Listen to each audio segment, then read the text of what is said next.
Hey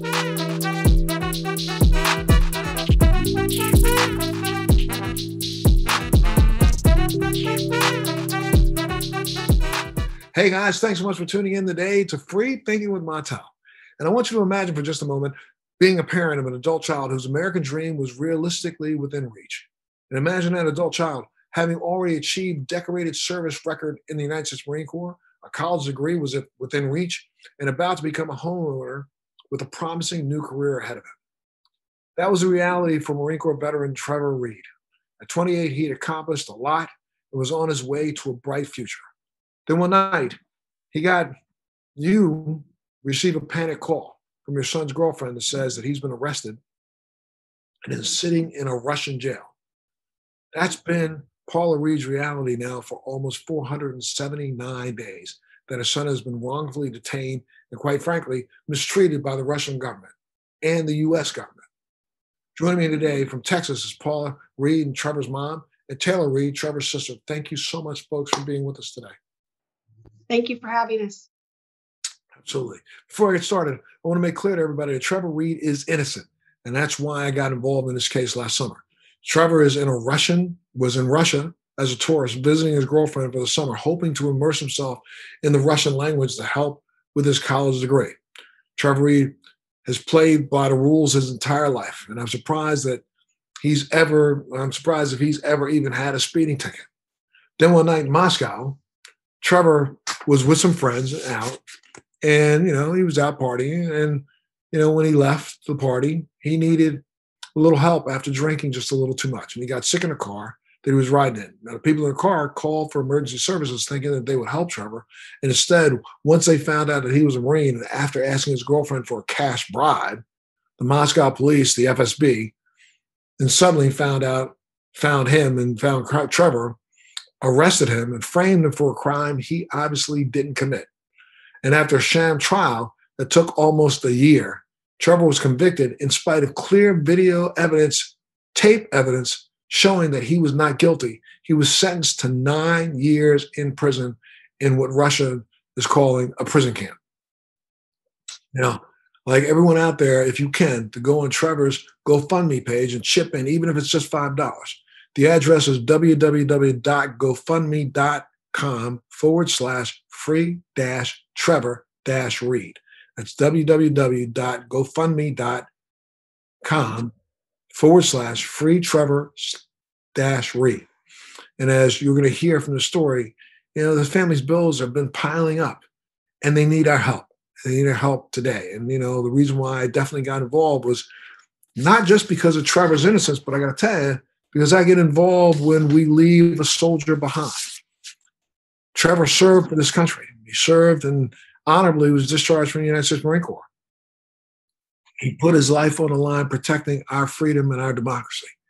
And this country should stand behind him right now when his freedom has been taken away, and been taken away for trumped up charges and a lie. And it's time for us to step up to the plate and do all we can to get him home. So, Paula, maybe a lot of people who are tuned in today didn't get a chance to hear my interview with Trevor's dad, Joey, when we had him on. Why don't you explain to people just why Trevor was in Russia in the first place and what he was doing? Okay. So Trevor was going to college at University of North Texas, where he was pursuing an international studies degree. He decided to pursue that after he was in the Marine Corps. Someone approached him and said, hey, he could work for the State Department, and it was a path he wanted to take. So he had to have a foreign language for that. And since he had a Russian girlfriend that he'd been dating for years, plus he's kind of always been fascinated with Russia anyway, and was studying Russian in the 8th grade on his own. He decided to go spend the summer with Lena, his girlfriend, and get immersed in the language, and hoped that when he came back, he could test out of some of the language requirements for his degree and skip up to like the 3rd and 4th year for that Russian requirement. So that's what he was doing. Full disclosure, I studied Russian at the Defense Language Institute while I was on active duty in the military myself. Taylor, why don't you tell us a little bit about your brother? Who was your brother? Who is your brother? He's just a really fun, happy-go-lucky guy. Always has a joke, always has a story. He's a really, really great storyteller.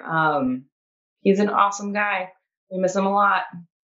And you guys are clearly, he, like you said, Paula, he had been dating his girlfriend who was Russian for 2 years. You guys met 2 years at that time, yes. 2 years at the time you met her, you spent time with her, nice girl. We love She's her. She came to our home a couple of times during Christmas and spent a month and a half, and then she came in the summer a couple of times. So she had been in our home maybe 4 times for extended amounts of time. We came to love her and know her. She's quite intelligent. She's funny. She has a good personality. She's really outgoing. And we thought she was great for Trevor. And you're looking forward to them. I guess they were making plans about spending their life together, right? Yes, they were. And so you were looking forward to, having a daughter-in-law and you having a sister-in-law, Taylor. And when Trevor decided, I'm going to go to Moscow, to Russia, to study for, a period of time, were there any trepidatious feelings? Were you afraid? Were you fearful? Or did you think it's just going to be okay, just a foreign student? There's always a little bit of trepidation. My biggest concern, of course, was that I didn't want him to be gone for the whole summer because I was going to miss him. But I kind of looked at it as an opportunity for him and Lena to spend that time alone together and living like a day-to-day life because they hadn't gotten to do that, just little spurts here and there. So I thought this was going to be the longest time they got to spend together, and they could see how the relationship was going to work and how it would be being married or whatever. So I was kind of excited for that. Same thing with you, Taylor? Yeah, I mean, I've traveled a fair amount internationally, and like my parents always worry about us when we go somewhere, but we grew up taking trips most places, and they gave us the urge to travel, so they should expect it at some point. Yeah, and this is 2019, so this was pre-COVID, so there was no fears about, travel or anything like that going on, right? No, yeah, So, not at all. and all of a sudden, Paula, take me back to that night in August 2019 when you got the call from Lena, your son's girlfriend. Okay, actually, Montel, I was at work because of the time difference, but my husband called me at work in a panic and said, Lena just called. Trevor's been arrested. And he said, we need to immediately call the embassy. So he said, I'm going to do that. And I immediately left from work and came home. And by the time I got home, he said that Lena had called him back and told him that the police said that it was okay. They were going to let Trevor kind of sleep it off, basically, and that she should come back and pick him up in the morning. But also during that phone call, Joy said she told him that they had seen that Trevor had a lot of money in his wallet. I think he had $1,300, maybe $1,200. I'm not 100% sure about the amount. They asked if they could have it. They said, let us have it. Lena said, no, I can't give that to you because he's using that to pay his language teacher tomorrow. He was going to pay his language studies teacher the next day. And that's why he had that much cash. So she said, no, I'm not going to give it to you. So she asked Joey at that time, do you think I should give it to them or what? And Joy said, no, they said you can pick him up in a few hours. Let's just, go with that. So she went home. I guess she slept for a couple of hours. She called her mother, and her mother and her went back up there to get Trevor. And then she called us and told us that when she got there, Trevor was sitting there, but told her that I can't leave yet. I need to be interrogated. I'll be back. So they took him to go question him. And when he never came out, she saw him being handcuffed and taken away. And he told her, call my mom and dad because now they're arresting me for attempted murder. Crazy. So now let's back up and why don't you explain what transpired that led to the arrest to begin with? I mean, I know he was out with some friends, having a little party, overindulged a little bit. Is that right? Right. So it was actually a birthday party for Lena and another coworker in her building. And they were at a public park out in public. And Lena had told Trevor early on that it's not nice to decline when someone offers to give you shots of vodka or whatever, that you're supposed to take it because it's like an insult if you don't. Trevor's not heavy drinker. I mean, he drinks beer and he's a Marine. Of course, he's drank before. And of course, he's gotten drunk before. But Lena said she could see that Trevor was having too much to drink. And she said, we need to leave in 10 minutes. So Trevor says that that's the last thing he remembers. And they got a ride with a fellow person from the party, a worker there. And it was when they were going home that he said, hey, I'm starting to get sick. I need to pull over. So they pulled over to let him be sick. And then whenever they were trying to get him back in the car, they couldn't wrangle him to get him back in the car. And that's when they called the police because they were on a busy street and they were concerned that he might hurt himself, run out in the traffic or something like that. Do you think that when they arrested him, was their original, even when the police showed up and it got a little bit more serious, did they know that they were going to hold him because he was a Marine, or they were going to hold him because he was drunk? I can't figure this part out. Okay. I think that because he was an American, they were going to hold him because he was drunk. When he got to the jail, I believe he has an ID in his wallet that they saw he was a former military person from America. I think that made their attention become piqued. And then I don't really know that they planned to hold him at that time even until, but clearly they must have called the FSB. So when the FSB came, I believe that after the FSB interrogated him, that is when they decided they were going to hold him. And so now I guess you and your husband decided to jump on a plane and get over there as quickly as you could, correct? So you went to Russia for the opening of Trevor's trial before the coronavirus ended your trip abruptly. What was that trip like?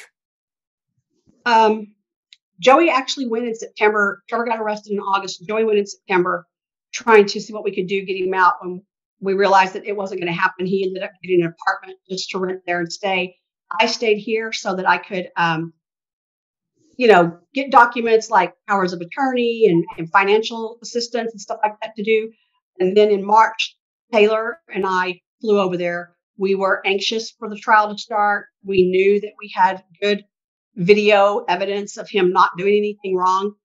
So we kind of, in my mind, I thought we were going to go for this trial. It may last a week and they're going to say he's innocent. He can go home.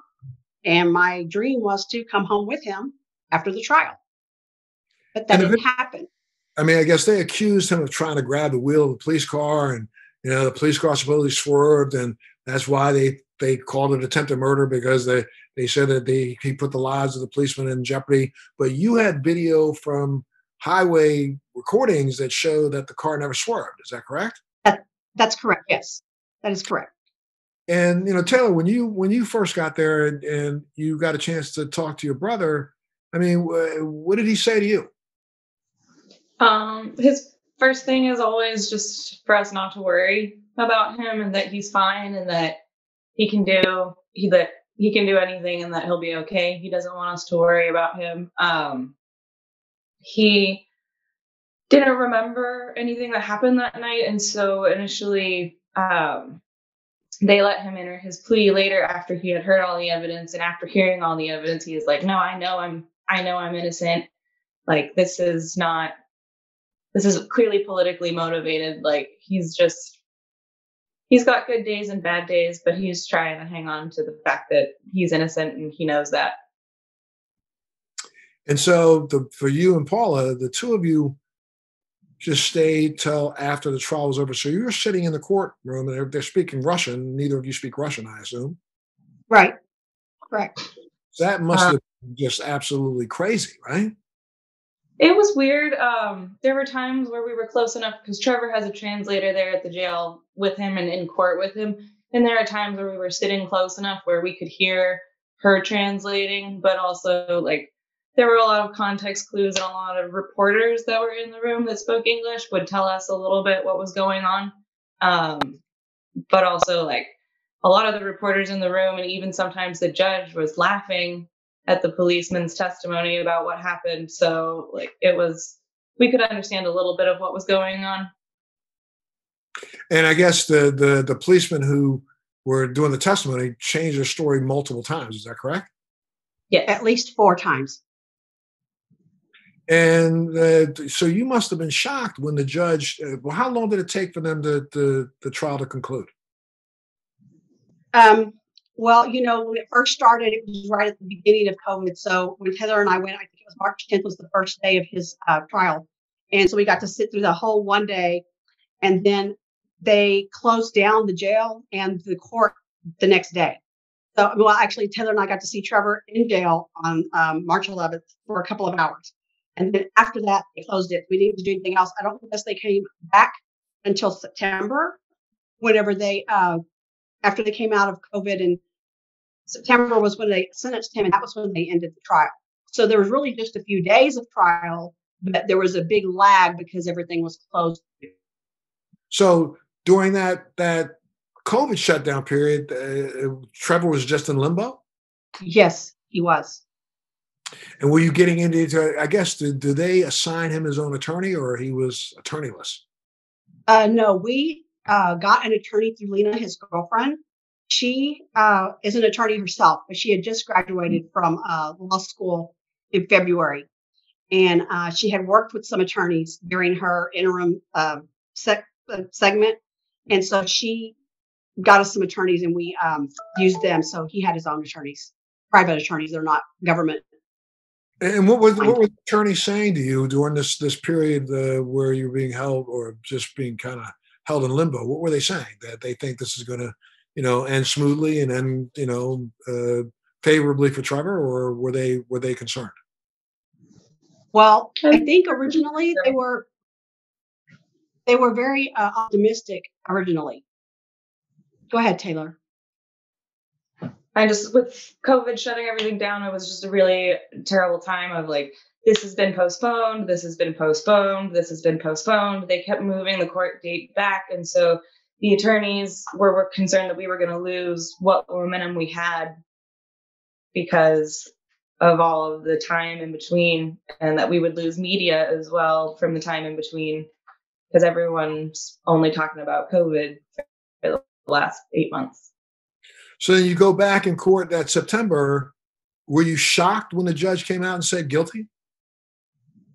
Yes, very much. And probably because it sounded like it was going our way. And even the judge made comments and things that seemed like he was being neutral, and sometimes like on our side, because he was telling the policeman, like, get your story straight. Which one is it? Is it this one or this one or this one? So we thought we had a good chance. I know that we all felt like we had a good chance. I guess we were naive because we thought that it would be a fair system.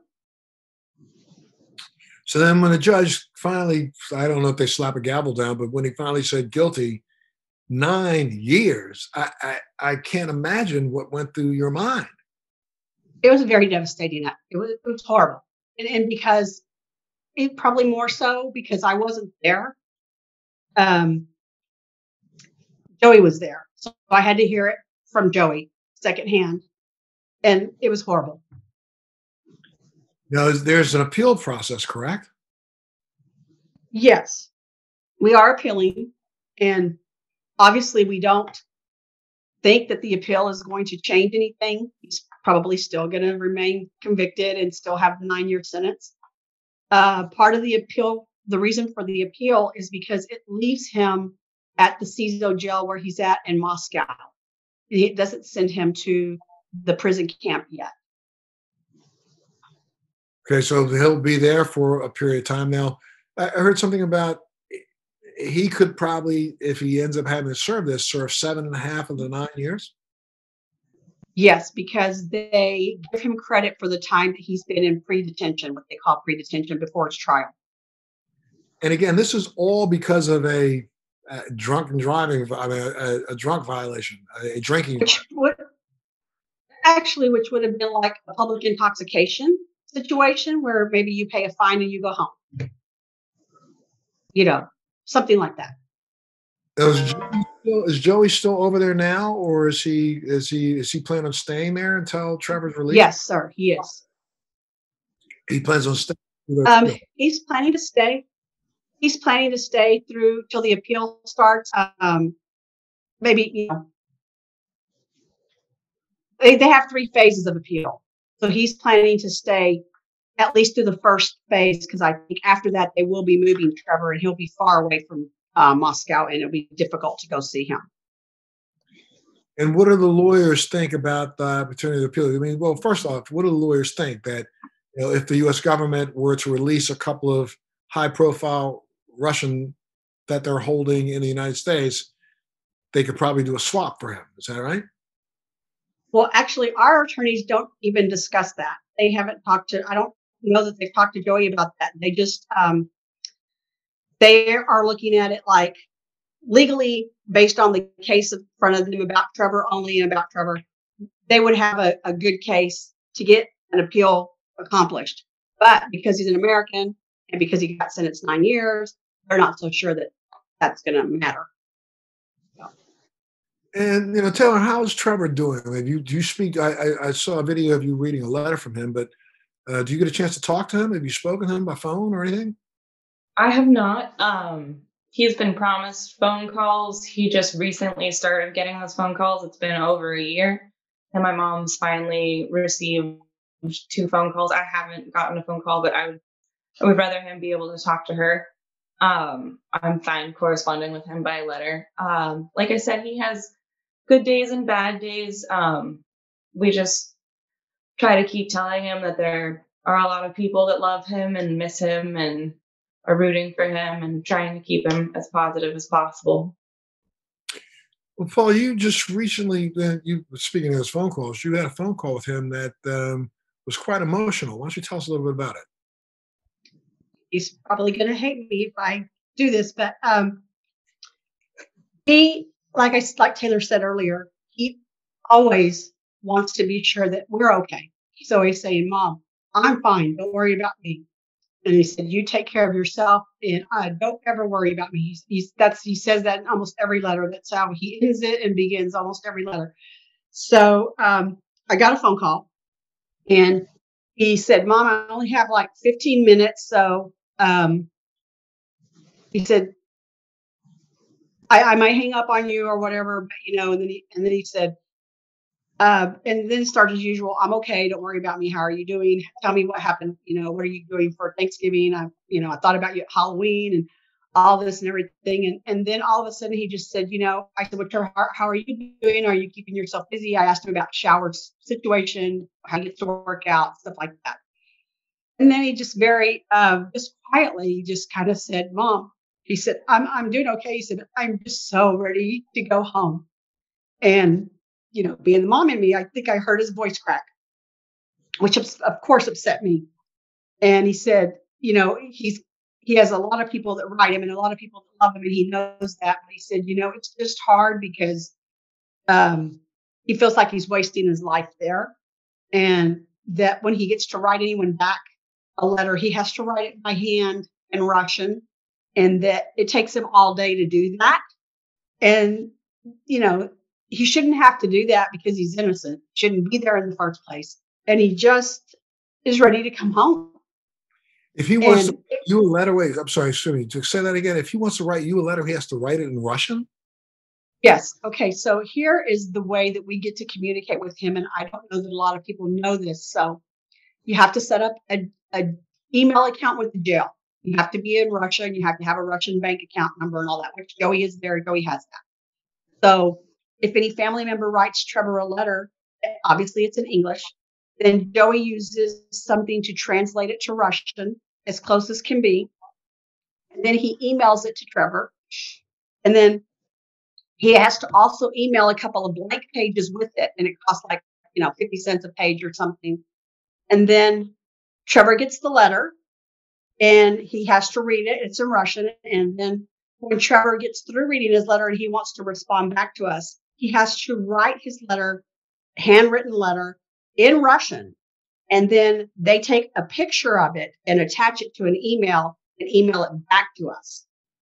And since we can't read Russian or Trevor's penmanship, we have to get Lena to read. Well, we don't have to get, Lena reads it to us. She'll read it and she'll put it on a little audio clip for us. And then she sends it to us via message or email. That's how we communicate. So it's a long, drawn out process. And he said that even though he understands the language, and Lena said he's probably like a junior high level of proficiency, it just takes him a long time to write a letter. And so, we have all these family members and friends who write him, and he can't write everyone back. He feels bad about that, but it's such a process for him to write us back. And it's just we're just asking that they go ahead. No, so go ahead. What were you going to say? I was just going to say we were just, recently really pushing to have the embassy ask that Trevor be able to write letters back in English to his family. And what did the embassy? Has the embassy taken that up for you? They said they're working on it. Okay, look, I have to pay a couple bills, so I'm going to take a little break for a second, and then I'm going to come back, and I've got a couple more questions for you, because I know about a week ago you went to D.C. with the person out of my office, John Franks, who is working for us, and he went there because the House of Representatives has put in a resolution, which is 1115, which calls for Trevor's immediate release. I want to know what you think about that. And I also want to know what Trevor thinks right now. He's been there for what, a year and a half? Yeah, well, 400 and something days. So is it tough for him to stay on, at least stable ground? So let's talk a little bit about that when we come back. We'll take a little break. We'll be back right after this. So thanks so much for being a part of Free Thinking with Montel today. And we're talking today to Paula and Taylor Reed, who are Trevor Reed's mother and sister. And I know you know and remember that I spoke to Trevor's dad, Joey, a couple of weeks ago, and we talked to him about the fact that Trevor has been sitting in a Russian prison now for 479 days, arrested for what would be considered a minor civil violation here in the United States, probably, intoxicated in public. But because he has prior military service, we think, and I think most think, that he's being held as a pawn in this game between Russia and the United States to see if he can be used as leverage to free a couple of Russians that are being held by our government here and allowed to go back to Russia before they allow Trevor out. And this young man has been sentenced to 9 years in prison for basically what is no more serious than a intoxication in public violation. And okay, he admits that he was intoxicated. He admits that he may have violated, some social norms and being a little disorderly, but did not do any of the things that he was charged with to be able to be convicted for 9 years. And while he's there, we've got a family here in the United States that's suffering right along with him, getting ready to go into a holiday season right now, knowing that their son is sitting in a Moscow jail. And it's time that we, America, does as much as we can to get this young man home. So Paula, Taylor, thank you so much for joining me today. Thank you. Thank you for having us. Absolutely. And last week, Paula, you guys went to Washington, D.C. when the House passed this resolution, 1115, to call for Trevor's immediate release. Did you get a chance to talk to a few of the congressmen, and what did they say to you? Well, because it was there wasn't a lot of people on the Hill that week, but we did get to speak to Adam Kinzinger, and they said they were going to speak on Trevor's behalf, and that they knew the bill would pass because it was kind of like what he said, like a no-brainer. Why would anybody object to bringing Trevor home from Russia? So the vote come through and it did pass, and we were glad about that. And we're waiting for the Senate to do their side. They have a resolution, I believe it's 667, and we're just waiting. They can do the resolutions, but we're still sitting here waiting for Trevor. So I know these things take time, but we just want our son back. Has anybody said anything to you from the State Department or from Congress or from anyone in the government said anything to you about the fact that Trevor is being kind of used as a pawn, or have they give you the indication that that the Russian government has asked for any quid pro quo? Has anybody said anything like that to you? Um, it's common knowledge that they are trying to bring some of their people back, but I don't know that the people they want back are going to be allowed to leave the United States. I don't think that our government is willing to let them go. Has anybody said that somebody in Russia asked, let Bingo Bango go and we'll send your son home, or no one's said that directly yet? They haven't said that directly yet. If you had a chance to say something, I mean, President Trump is, over the last 4 years, extolled how close he is to Vladimir Putin and his love basically for Russia. If you had a chance to say something to him, what would you say to him? And what would you ask him? Yes. And we have reached out via Twitter, but haven't gotten a response, which I was kind of surprised because Twitter is his favorite way to communicate. But absolutely, if he has a close friendship with Putin, we would ask that he would ask a favor of his dear friend and ask him to bring our son home because he didn't do anything wrong. He's innocent of the charges against him, and we just want our son home. And I guess I should ask the same question because now we have President-elect Biden and Vice President-elect Harris. What would you say to either of them? Same situation because, again, Trevor didn't do anything wrong. And I understand that when the administrations are changing in government, sometimes there's a wait and see kind of game. But to us, it doesn't really matter.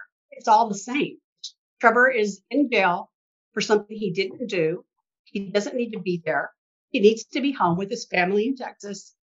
And I don't think it matters who our president is, except that, Trump has a supposedly close relationship with Putin. So if that could work in his benefit, then we ask that he do that. But it doesn't change anything. Trevor's innocent. He needs to be at home. How's the rest of the family responding, Taylor, to this? I mean, Trevor's clearly spent his birthday there and last year, the holidays there. He's getting ready to do a second holiday season there. How's the rest of the family holding up in this? Cousins, aunts, uncles, people that know him? Everyone's really concerned. My aunts and uncles and my cousins, we're all very close. We all spend the holidays together every year. The cousins all text each other, and it's just been really hard. And like my mom said, everyone wants to write him a letter. Everyone wants him to know that they're thinking about him, but he can't reply to everybody. And I think it's hard, but it's been a lot of support for Trevor, which is ultimately what we want. So it's really hard for everybody. Well, again, the GoFundMe page is www, and you don't have to say, but I'm saying www.gofundme.com/free Trevor Reed. That's www.gofundme.com/free Trevor Reed. So make sure, if you can, dig deep. It's holiday season. Help get this family back together again. And as we know, we leave no service member behind. And in this case, this isn't an act of war, but it's a politicized reason why he's being held. And I think if there's anything that our government can do to get him released, we beg that they do everything they can. Are you getting a lot of help and support from the State Department, or this is all now mostly private help that you're getting, Paula? No, the State Department is helping us. They reached out to us in March when I guess they designated Trevor as a political prisoner or an unlawfully detained person. And the SPIHA, the Roger Carstens, has been very helpful. And that office there, Carol Lee Walker, they've been very helpful. Great. Was there anything else that I didn't touch on that you'd like to be able to share with everybody to see if maybe we can help them understand a little bit more? Well, I just want to say that more about Trevor's personality, and that he was a good kid, always a good kid when he was growing up. He was like very compliant. People used to say, what is wrong with this kid? He's so obedient. He's so compliant. And as he got a little older, he still was that. He sees things black and white. And he's always done the right thing for the most part. I mean, just, teenager shenanigans or whatever, but he's a good person. He's a good kid. He's a good man. And even if he wasn't, though, that shouldn't matter because he's an American being unlawfully detained in Russia. And I think that our government should do something about that. That's the State Department's purview is to not leave Americans over there. If they're, being unlawfully detained, they're supposed to bring them back. And I understand that these things take time. And it's not all the United States government's issue because we have to deal with what Russia's government is going to do, like Putin, what he's going to agree to or whatever he's going to do. But we just need our son home. We just need people to be more aware. So I thank you for doing this so it can bring some awareness to the situation because also we feel that Trevor's been in a bad news cycle. Like when it first occurred, it was the impeachment. And then after the impeachment, it was COVID. And then after that, for a little while, it was Black Lives Matter. And now it's COVID again. And we kind of joked amongst ourselves saying Trevor just can't catch a break for the news cycle. It's like getting out there. So we want this out there. So I appreciate you doing this. And again, like I said, he is a good man and he's an American. He needs to be brought home. He's innocent. He needs to be brought home. 479 days is long enough, I think, of a sentence for anything that's a social crime like this. And yeah, wait.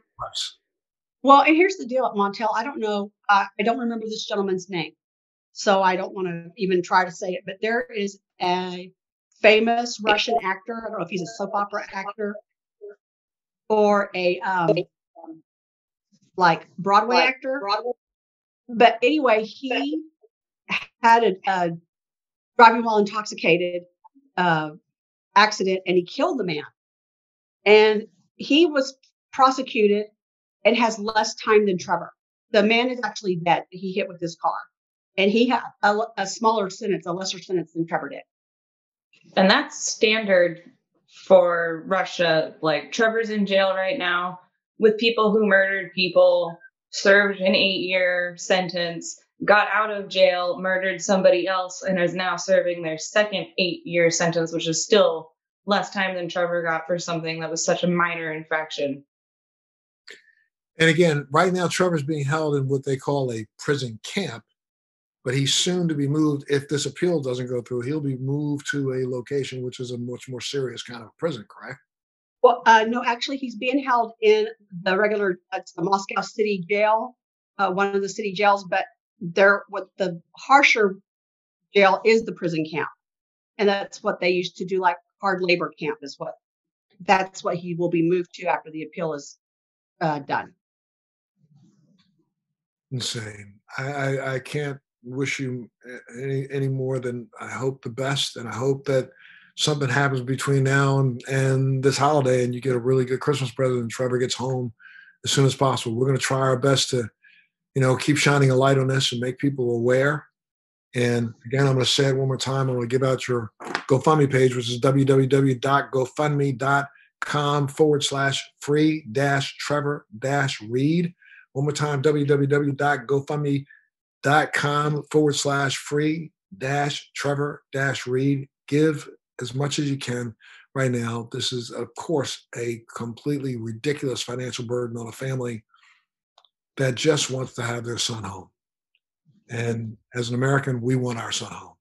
So let's get him out as quickly as we can. And, we'll do as much as we can here at, Free Thinking with Montel. And I hope the free thinkers out there step up to the plate and do what you can to help get this young man home. Thank you both, Taylor, Paula, for being a part of Free Thinking with Montel today. Thank you very much. Thanks for having us. Okay, now. Bye-bye. Thanks for joining me on Free Thinking with Montel. Please make sure you're subscribed and hit the bell to be notified when new episodes post each week. We'd love to hear feedback, so please send us your comments.